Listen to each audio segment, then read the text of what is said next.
Hi friends, நான் லக்ஷ்மி. இன்றைக்கான வீடியோவில் பார்த்தீங்கன்னா நம்ம தக்காளி சட்னி தான் பார்க்க போகிறோம். ஒரு 10 நிமிஷத்தில் ரெடி பண்ணலாம். சாதம், சப்பாத்தி, பூரி, இட்லி கூட நம்ம வச்சு சாப்பிட்டுக்கலாம். ரொம்ப டேஸ்ட்டாக இருக்கும். எப்படி செய்யலான்னு பார்க்குறதுக்கு முன்னாடி நம்மளோட KHQT சேனல் ரெசிபி சப்ஸ்கிரைப் பண்ணிக்கோங்க. பக்கத்தில் இருக்க பெல் ஐகானையும் கிளிக் பண்ணிக்கோங்க. ஃபஸ்ட்டு இதுக்கு ஒரு கடாய் ஹீட் பண்ணிவிட்டு 2 டேபிள் ஸ்பூன் அளவுக்கு எண்ணெய் சேர்த்துட்டு நான் ஒரு 5 தக்காளி நல்ல மீடியம் சைஸ் பழமாகவே எடுத்திருக்கேன்.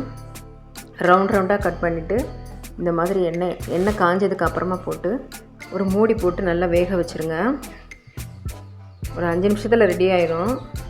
இப்போ பார்த்திங்கன்னா பக்கத்துலேயே இன்னொரு கடாய் வச்சுட்டு 1 டீஸ்பூன் அளவுக்கு எண்ணெய் சேர்த்துட்டு 1/4 கப் அளவுக்கு உளுந்து வேணான்னு நினச்சிங்கன்னா நீங்கள் கடலைப்பருப்பு கூட சேர்த்துக்கலாம், எள்ளுமே சேர்த்துக்கலாம். ரொம்ப டேஸ்ட்டாக இருக்கும் இந்த சட்னிக்கு. நான் உளுந்து மட்டும் ஆட் பண்ணியிருக்கேன். நல்லா இது செவக்க வறுக்கணும். இந்த சட்னிக்கு அதிகமான வாசனை கொடுக்க போகிறதே இந்த உளுந்து தான்.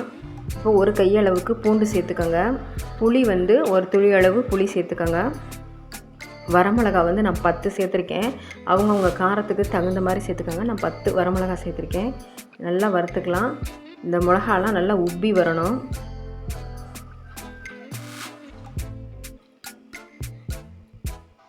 இந்த ஸ்டேஜில் ஒரு கையளவு கருவேப்பிலையும் கொத்தமல்லியும் சேர்த்துட்டு லேசாக ஒரு வதக்கிட்டு ஸ்டவ்வை ஆஃப் பண்ணிடலாம். கருவேப்பிலை கொத்தமல்லி ரொம்ப நேரம் வதங்கணும்னு அவசியம் கிடையாது. இப்போ இந்த பக்கம் தக்காளி நல்லாவே வெந்துருச்சு. இப்போ தோல் வேணான்னு நினைக்கிறவங்க தோலை எடுத்துடலாம். நான் தோலோடு தான் அரைச்சி எடுக்க போகிறேன்.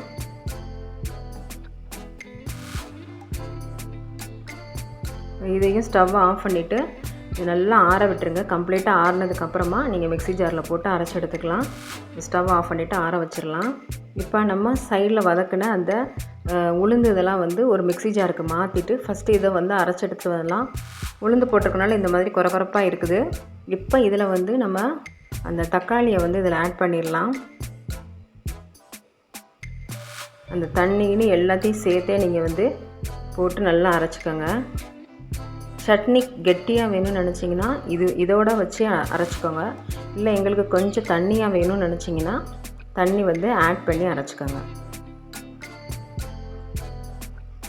இப்போ இதில் கொஞ்சம் உப்பு சேர்த்துக்கலாம். கல் உப்பு சேர்த்துருக்கேன் நான்.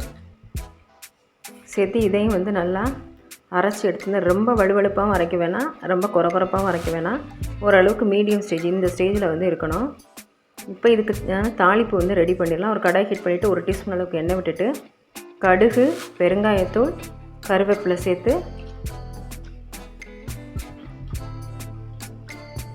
தாளிச்சிடலாம்.